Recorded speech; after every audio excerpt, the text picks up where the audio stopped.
Right. Well, welcome everybody. And Susan and I were just talking about senior comfort or mobility, but our own. No, we're going to talk about pets today. We're going to talk about pets. So as we look at these pets, let me go ahead and get this shared with you. One of the key things about our senior pets is their quality of life. And part of that is certainly keeping them pain-free, but also making sure they can get around.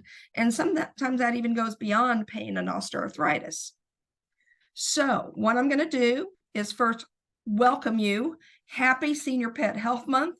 We've declared that November is a good month to celebrate senior pet health. It's also for Adopt a Senior Month, Pet Month. So as we go through building this concept for November, photos of your older pets, anything that you have, stories, even questions about what resources veterinary professionals need to help take care of senior pets. So we're going to talk about the mobility today and the quality of life to impact. It's not just about pain and arthritis, because we're going to look at some musculoskeletal issues and neurological issues. But when we do talk about OA, it's not just old pets. We need to think early diagnosis and a continuum of treatment or intervention. Certainly with management, we look at medications, we look at supplements, but we also look at what I call physical therapies, not just the rehab, what you do and work with muscles, but things that are non-medical. So let's go ahead and get started. When we look at comfort and mobility, we certainly need to look at more than just pain assessment. We need to look at the body. We need to check out the BCS, body condition score, but also the muscle condition score, which is not in most of our practice management systems. So we need to look for that. We're going to do a complete palpation and look for indications of pain. We're going to watch them walk, at least maybe dogs. Cats are a little bit more difficult to check out. This is where videos can be very helpful from the owner. All right. We're going to look at the range of motion in the joints, because even if it may not elicit a direct indication of pain in a stoic individual, reduction in the range of motion is indication of a change in that joint. And the mobility with walking, with jumping up and down, whatever should be normal for that pet. So as we look at mobility and movement in people, this is one of the first signs of aging and a marker of frailty. Now, with that decreased movement, and we're talking everything from slower gait to being less nimble, so to speak, we might also get fatigue, and all along with that, some social withdrawal, some cognition issues. So some of this decrease in activity can be due to discomfort, but it can also be due to a lack of or loss of muscle mass and function. And that really can impact them, because if they can't get around easily, then it's more challenging to get to the bowl to eat, to go outside through the doggy door or up through the litter box, and even posturing to finish that elimination. They can't finish it. Maybe they end up house soiling once they get back inside. Grooming is an important thing to look at, both for excessive grooming at a specific joint, but even the lack of grooming in a cat. If they're not comfortable, if they can't move around well, or maybe the mouth is uncomfortable, they're going to look unkempt. They're going to look a little less well-groomed. And then when we look at mobility, the quality of life can be very impactful with our larger breeds, because if they can't get around to do the normal daily activities, we have to help them. And that's challenging on caregivers as well. So as we look at mobility, we're going to look at the muscular aspect, but also skeletal and neurologic. And certainly we're going to look at pain in this as well. Amy Pike was just talking about pain at a seminar, and she said if there's a sudden change in behavior, they get aggressive or they get grumpy or whatnot, look for pain. More gradual changes may be more medical or behavioral, even cognitive, but an abrupt change in behavior, try to see if there's any pain involved. So with dogs and with people, our basal metabolism rate actually decreases with age. I can tell that for sure. This is a friend. She has her older sugar-faced dog and her puppy, and quite a difference in the BMR there, MER too. With older cats, when they reach 11, their BMR actually increases. So we have to think about that with diet. But overall, if there is a BMR decrease, if we have decreased activity, whether it's due to that slowness or discomfort, maybe they're not eating as well, we got to figure that out. We've got to figure out what's going on in the digestive system too. So we can see a lot of body changes happening as we get older. So many times I say these words and I just kind of think about myself too. So too heavy, yeah. Increased risk of osteoarthritis. We know this, diabetes. It's not just about that weight on the joints. Fat itself is an inflammatory type disease, meta-inflammation. And as we look at aging, inflammation, chronic inflammation impacts everything else. Osteoarthritis is inflammatory. Diabetes is an inflammatory disease as well. So we can impact weight by getting them on a diet. Make sure you check the treats.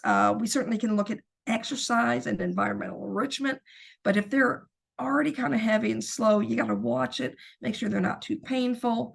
Just do things gradually, and it can actually help. In fact, my two big words when I do my senior talks are diet and exercise. Yeah, I know what I should do, but I love to eat. It's tough. So we talked about weight loss and condition, body condition. But what's even more important than body condition, especially with seniors, is the muscle condition score. As we look at these patients, we can have a patient that actually has extensive muscle loss, but has not lost much fat. That's called the overcoat syndrome. And when I see this, immediately my mind thinks severe disease, cardiac disease, cancer, something of that nature. And I've had older cats come to me not eating well, and they've got all this fat still there, but you go to palpate the spine and there's nothing but bone left. So we have to watch that muscle condition. As we look at proteins, there's actually an anabolic resistant to protein nutrition. And with cats, even more so than dogs, they have decreased protein digestion. You might have some oxidative changes that impact this. If you have denervation of the muscle, it decreases function and even the number of fibers. And when we see that demyelinization with neural issues, we have to watch for that. So looking at muscle mass is critical. The extent of muscle mass does change as we age. So there's an anticipated change called sarcopenia that we might anticipate unless you're like really eating great and exercising well. You're still going to get some sarcopenia. When I see that extensive muscle loss with cachexia, that's when I think of some type of disease state.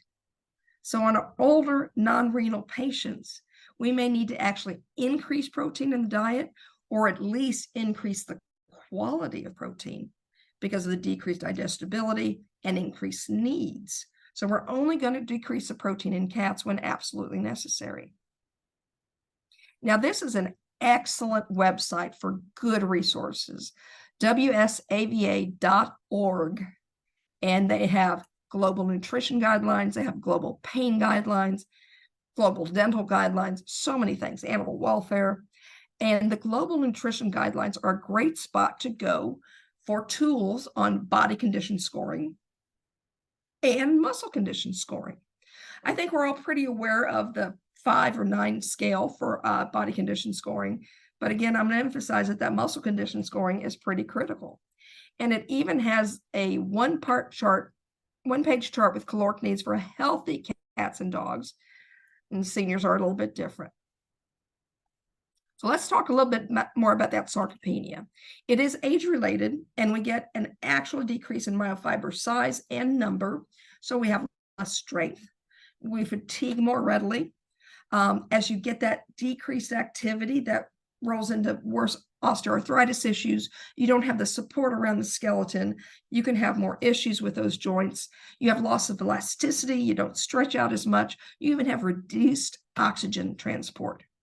So as we look at this, unfortunately, it's a cycle that continues to have issues. So we need to watch that issue. So it is a degenerative loss of muscle, mass, and function. because it's an aging process, unless we really work to combat that. It's not just atrophy, though. Fat rolls in. So now we have more fat that is inflammatory in nature. And in fact, in this cross-cut section, it's a human thigh. I like to say we get better marbled as we age, but it's not necessarily the best thing. Again, diet and exercise can help decrease the impact of sarcopenia. And it's important to keep these muscles impacted because we need good mobility, we need good skeletal function. More than that, though, healthy muscle are important with endocrine function. If we get that muscle loss, we get issues with our insulin and insulin resistance. So as we're looking at that normal glucose and lipid balance, our basic metabolism rate, protein plus exercise, diet plus exercise, to help decrease the consequences of fat replacing those muscles. So protein is the key nutrient. As we look in people, darn it, if we increase those carbs and insulin, it increases sarcopenia, while if we do better proteins and exercise, it reduces sarcopenia. And as we look at that exercise combination, then we have to look at, what kind of protein are our patients getting, our senior patients. There is the MyOS, that is the myostatin reducer.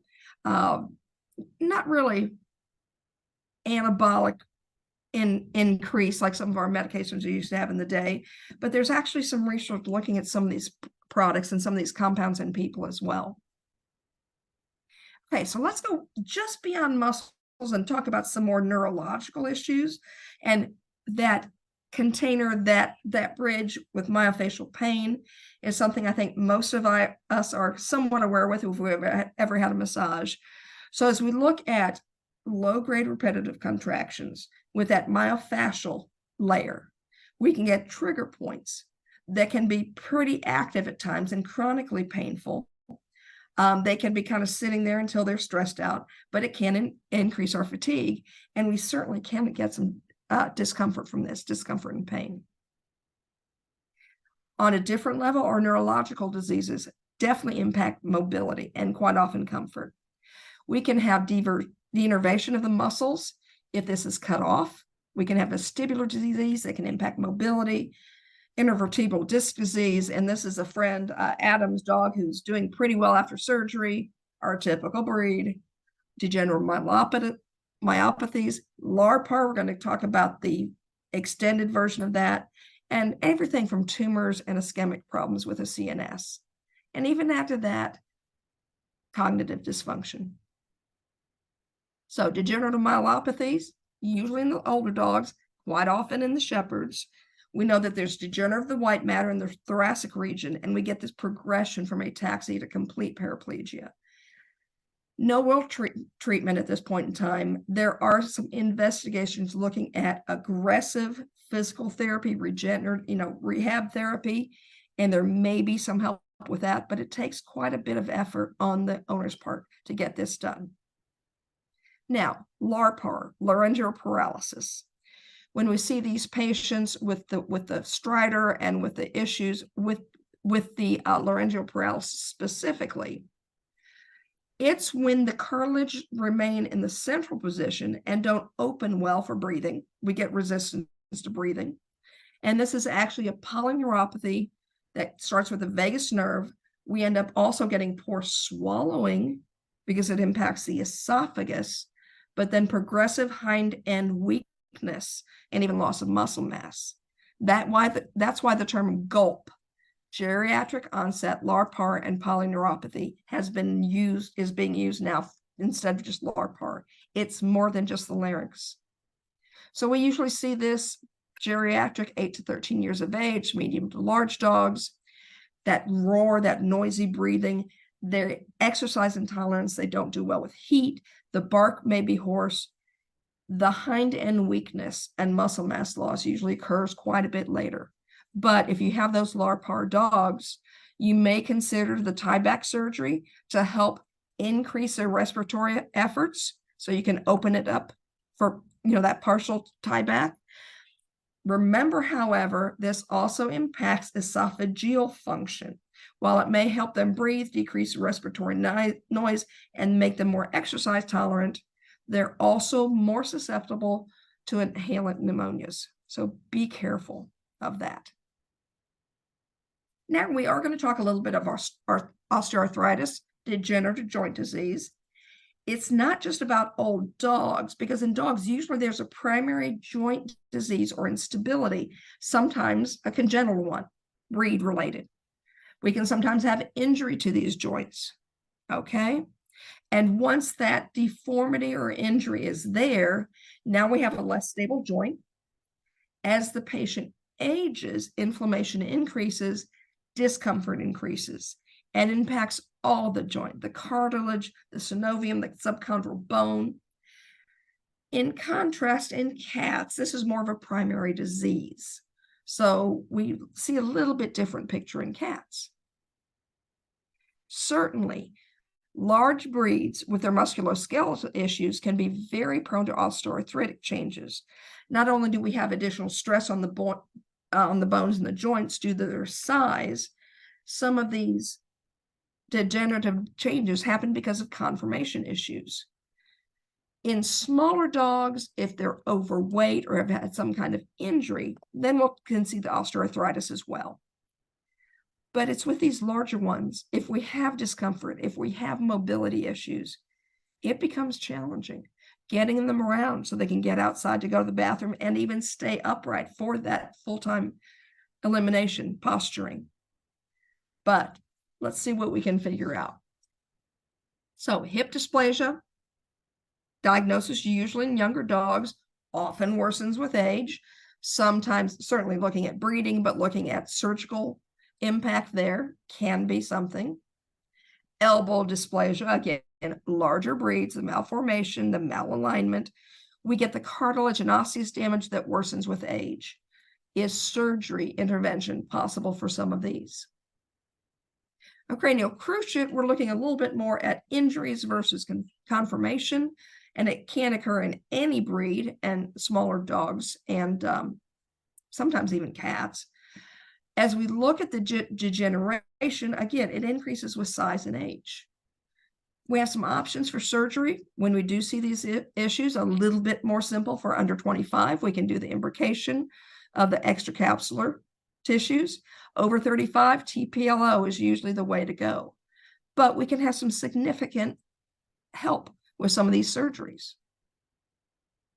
Now, here's a good staging tool, the Canine OA staging tool, or COAST, that looks at how do you evaluate these osteoarthritic patients. So stage 0, they're normal, there's no risk factors. We don't have that breed that we consider they might be at risk for elbow or hip issues, or even back issues. Stage 1, they're normal, but they have those risk factors. They have the probability that their breed is more likely to develop issues. Then we'll look at the clinical stages 2, 3, and 4 with mild, moderate to severe osteoarthritis. Here is a QR code to take you to the COAST website. It's been developed recently, and there's different levels of scoring. Your first one is grading the dog.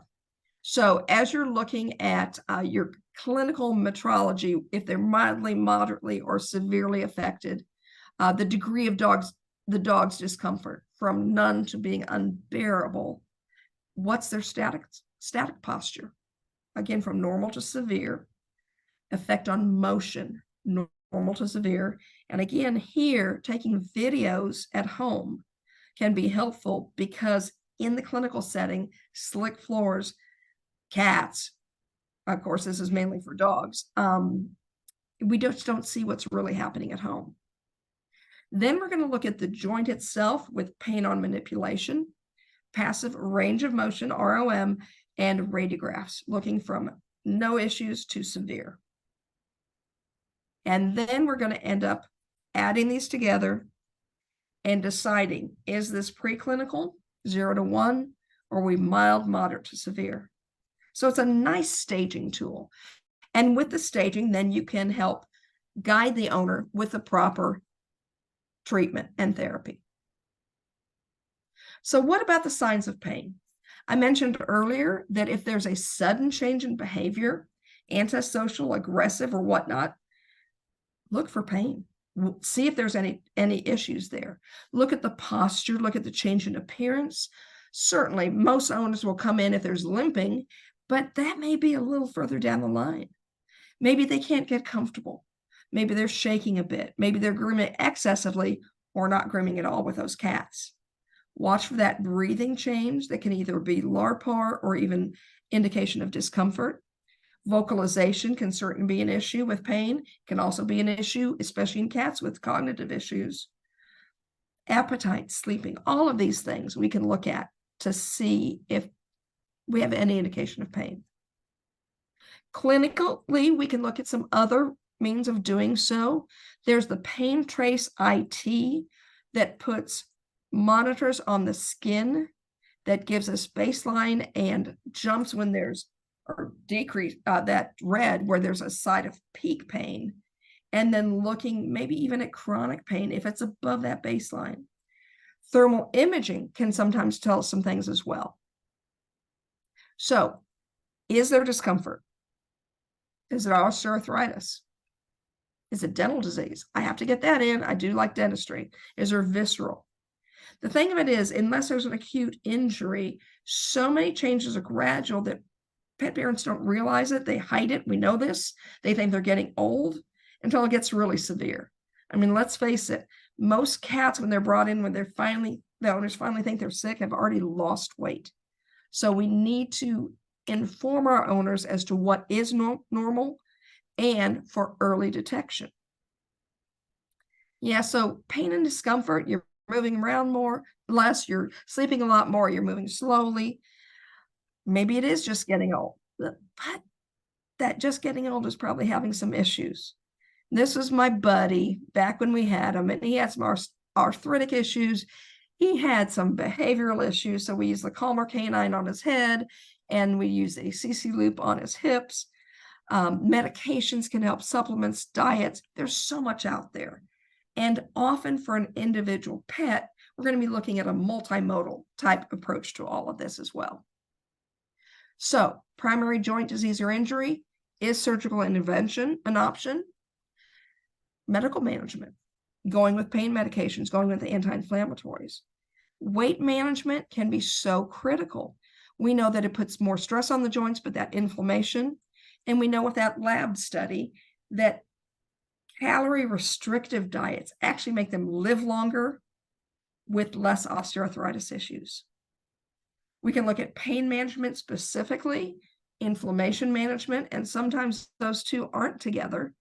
And then look at mobility enhancing, rehabilitation, environmental.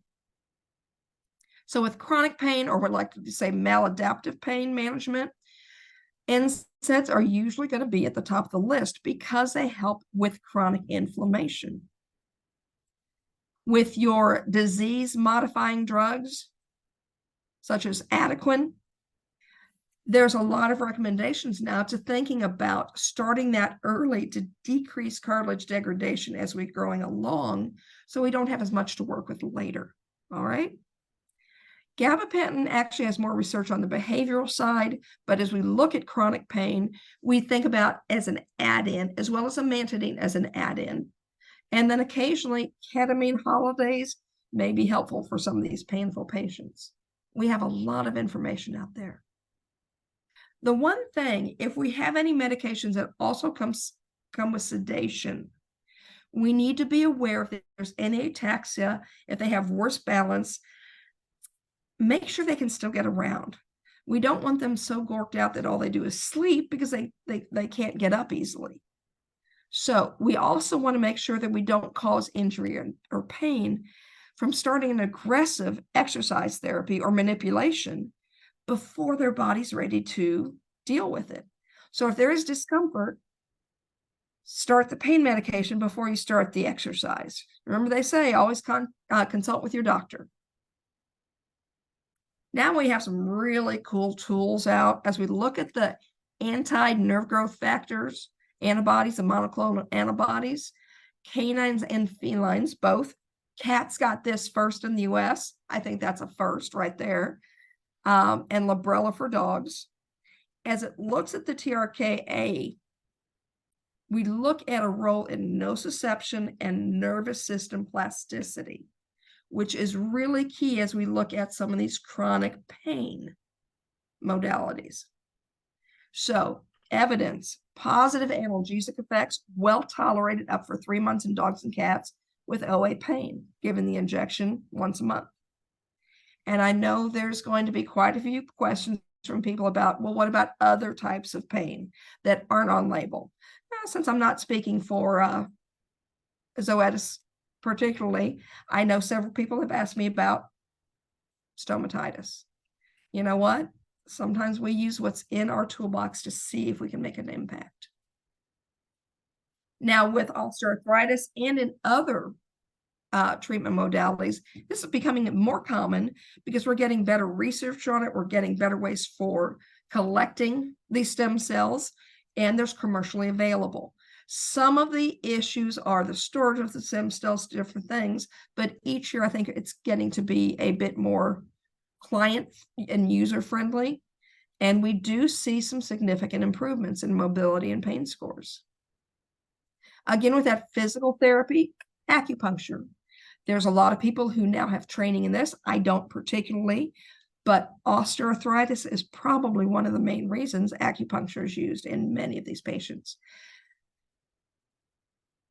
Yes, it may be requested as an alternative to pharmaceuticals. I like to think that it's complementary, so we can maybe use less or actually just have a more comfortable patient. Physical rehab, physical therapy with rehab, post-surgery, or with some of these neuromuscular diseases can be very helpful. Manual therapy, whether it's thermal, cold, or massage. We have laser therapy. We have electrical therapy like a TENS unit, excuse me. We have sound or shockwave therapy and even pulsed electromagnetic fields. So the options out there for non-prescription types of therapies are quite broad, and we can certainly see what will be best for our individuals. We know that exercise helps with mobility. In fact, I went to some lectures talking about ICU patients, that exercise can help with a lot of different issues. Certainly, we might want light exercise initially, some light stimulation, and then gradually increase duration and intensity and frequency.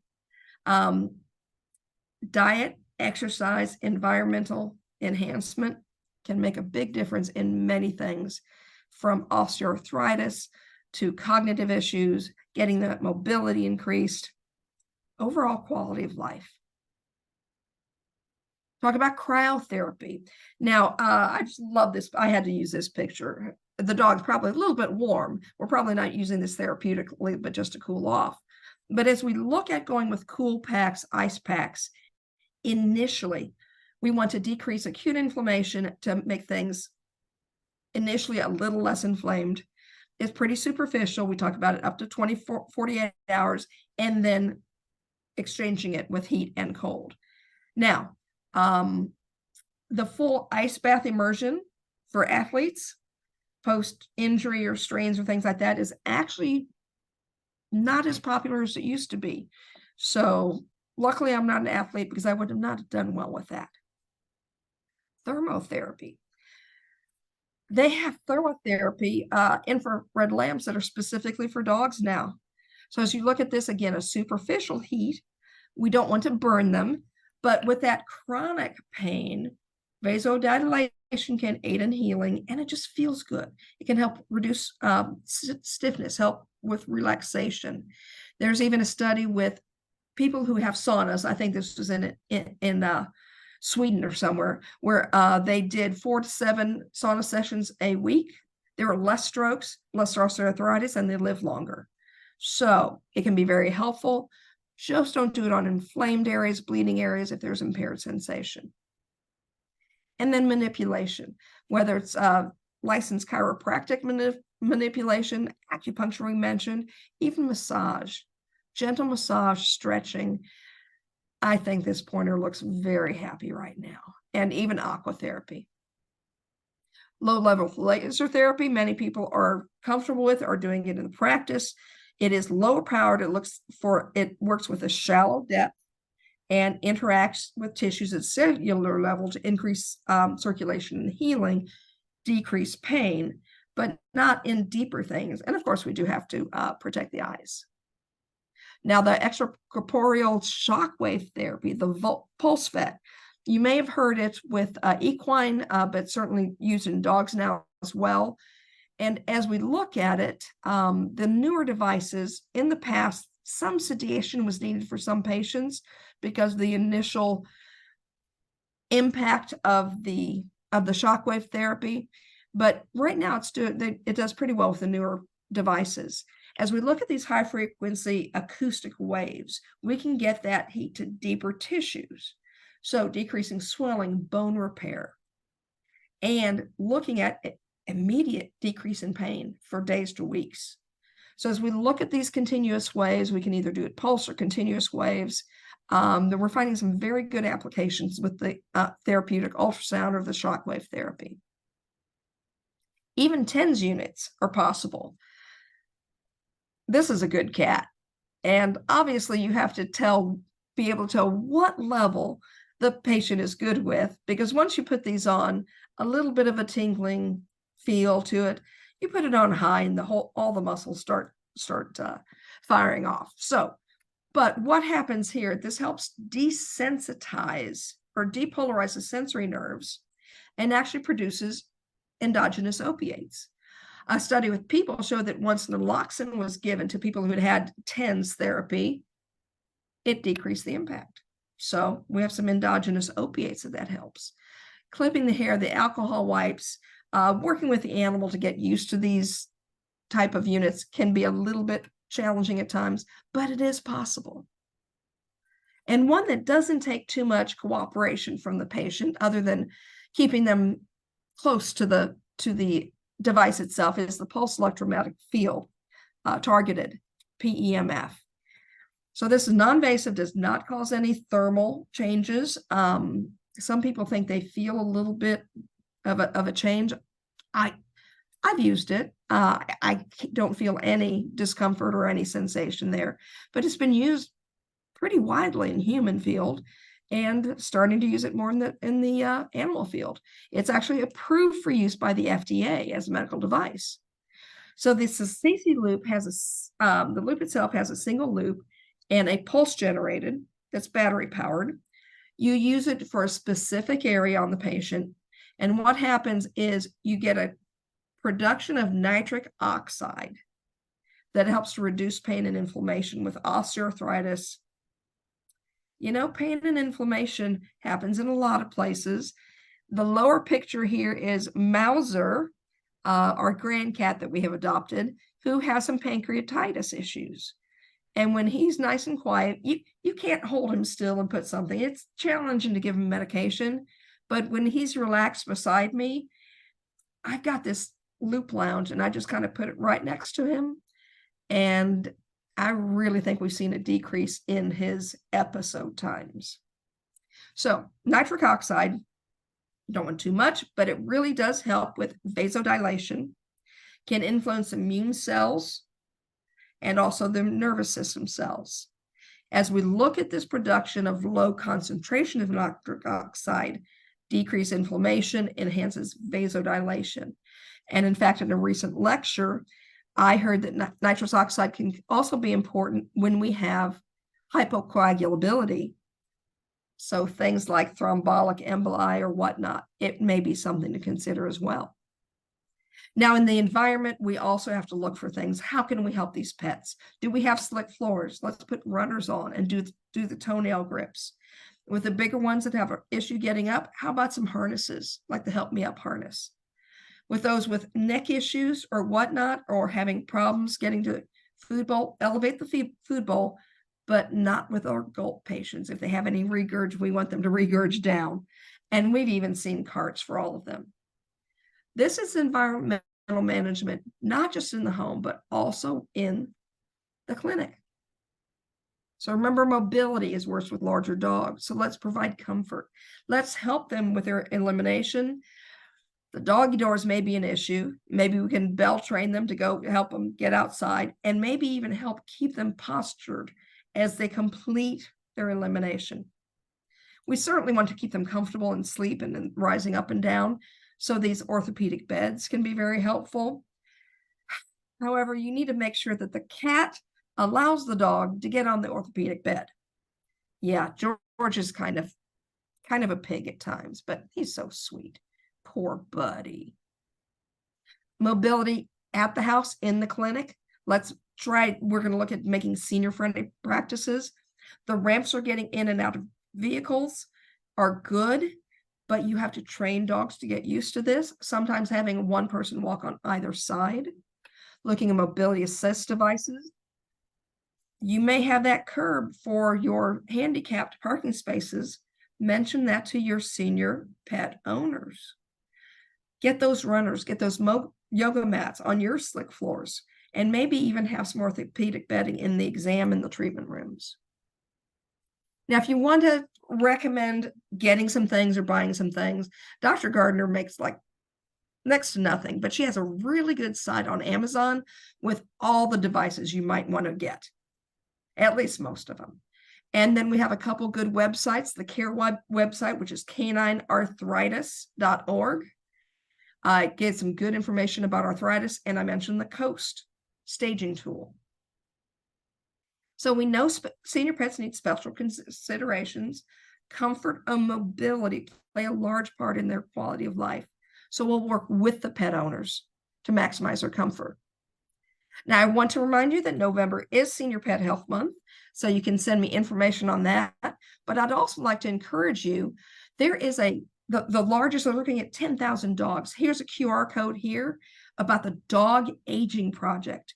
Any dog, any age, any size can enroll in this and get twice a year blood work and everything else, trying to understand how different influences impact aging, and to improve not just the lifespan, but the health span of our pets. So go ahead and spread the word about the Dog Aging Project. It's absolutely amazing. In fact, they are even having a trial with a drug that impacts aging called the Triad Project at specific places. You have to be close enough to be able to travel to these sites, but several universities, including Texas A&M, I'd like to mention. And I did ask about veterinarians, because they talk about these client scientists with pet owners, and they said, well, most veterinarians and technicians don't have complete medical records to be able to enroll in the study, which I went, yeah, kind of guilty of that. Another great group is graymuzzle.org. This group gathers in fundraises, and then provide grants to people who work with senior pets, usually shelters. And they did over nearly $850,000 last year. It's a really good group. You don't have to see if a certain group is good to have the money. They do the vetting for you. They like to give money to places that help out these sugar faces. So with that,